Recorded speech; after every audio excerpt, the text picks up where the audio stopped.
Good morning, everybody. I hope everybody is doing well today. I'm here again sharing my experiences and thoughts and perceptions with you in order to maybe bridge a possible gap between our meditation practices, our mindfulness, and our everyday lives. So with that, let's take one deep inhale and a slow exhale, and see how present we can get in this moment. Today, I'd like to talk about mindfulness versus awareness and what the subtle differences are and how they work in conjunction with each other in meditation, and then how that relates to our day-to-day business, how we move throughout our day. Through my experience in meditation, I've noticed that for me, mindfulness is kind of awareness amplified, that care we place onto awareness. It's the quality of our attention. So when I'm meditating and I become aware of sensations or feeling or an emotion in my body, if it's a sensation that I feel is important to pay attention to in that moment, then that's when I would consider myself being mindful of that sensation. For example, when I'm lost in thought and I then go back to my home base, which is the feeling in my hands, I pay attention, closer attention to the feeling in my hands. And what I feel is the mindfulness that I'm placing upon that sensation. For me, it starts with the warmth that I feel there, the tingling that I feel, and the energy that I feel throughout my hands, across my hands, and around my hands. And so the deeper I can get into that feeling, the more mindful I'm being to it. And I feel that with each sensation or emotion that we choose to pay attention to, I think it's imperative to then introduce mindfulness to that sensation, to that emotion.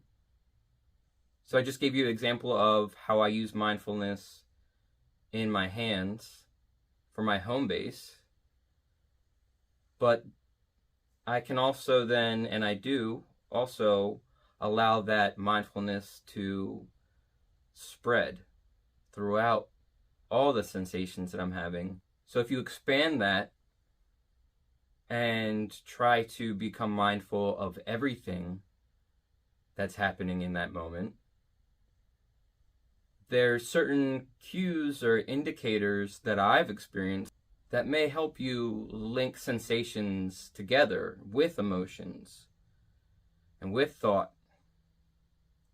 And the more mindful we can become of those things, the easier and the quicker it becomes to put ourselves in a direction that we want to be moving, whether it be meditation or our everyday lives. So I'm going to go over the key sensations that I use currently in meditation, and I'll give examples for each one on how I become more mindful to those sensations. Starting top down, sight is a big one. And even in meditation with our eyes closed, we still have a sense of sight. When I become mindful of my sight with my eyes closed, I notice that there's a shimmering that's still there behind my eyelids that gives me a sensation of sight. When I really dive deeper into that sensation, I notice that the closer I get to my sight, the more I realize that what I'm seeing is just on the edge of my eyes, right? Because even with my eyes closed, the sight is still there. It's like the screen of a movie. The literal edge of your eyelid is the screen to the movie that you visualize throughout life. And when we become mindful of that fact, we allow ourselves to then take in what we're seeing and notice that it's not only where we're seeing it, but it is also right in front of us at the same time. So I'm sure you've heard the term that perception is reality. Well, how we perceive things is how we receive things.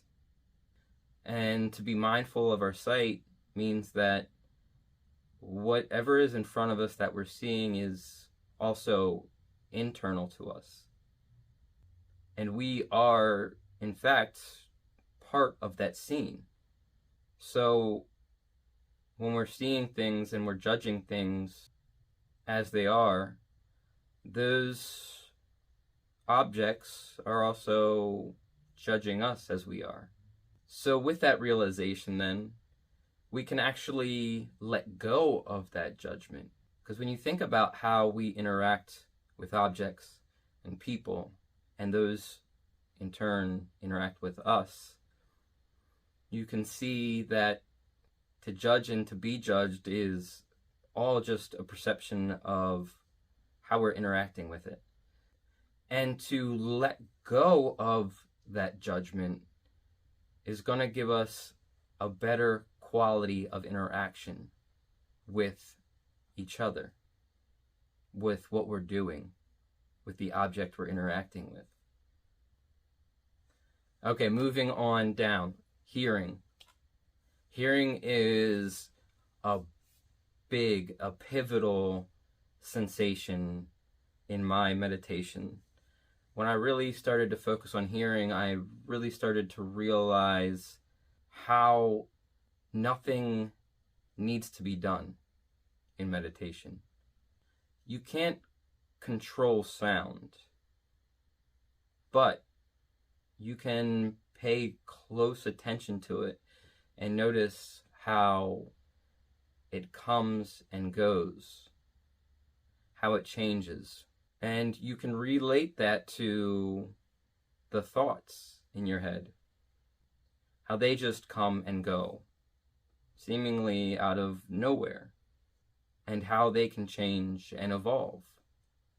To be more mindful to hearing, in my experience, I've noticed that you can let go of the perception of where the sound is coming from and really just focus on the sound itself. We can let go of the perception of the distance of where the sound is coming from, as if the sound is right there at the edge of your ear. Imagine that the sound is coming from your ear and going towards whatever is making that sound, while also letting go of the perception of the distance between the object and the sound. I would highly recommend anybody in any phase of their meditation practice to really concentrate on your perception of sound. It's another great home base when you feel that you're getting lost in thought, to just open and expand your hearing and then be mindful to it. And it becomes a direct correlation between how thoughts arrive, how sounds arrive. They happen in the same way. You can't control either of them, and that's okay, but you can be mindful to them and just witness them as they are. If you've gained anything from this, or you think that it might help somebody else in your life, please take a moment just to hit the like button and share. Before I close this out, I'm just going to recap what we've gone over already. So to start with, mindfulness versus awareness. Mindfulness is just the care, the quality of the attention that we place into our awareness. With being mindful to sight, I would say the key indicator is, one, when your eyes closed, meditating, to notice that there's still a sense of sight there. You can still see shimmering, almost as in like a sky night. You can still see images that change and evolve. And that would be a key indicator for a type of a home base when you start to get lost in thought, is just pay attention to what you're still seeing with your eyes closed. And I think the key point of that and the takeaway is when you're moving about moment to moment, that you can take a step back and notice that not only what you're seeing and witnessing is happening or you're visualizing it from where it's at, but it's also right there at the edge of your eye. You know, it is happening on the movie screen of your eyeball. So it's not only happening where you're witnessing it from, but it's also happening inside of you. You are a part of what is taking place.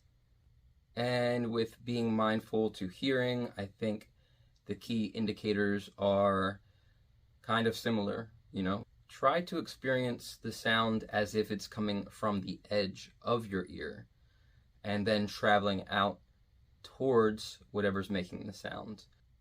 But also try to let go of the perception of the distance between what's making the sound and your ear actually hearing it. No matter what's happening around me, there's always a sense of hearing.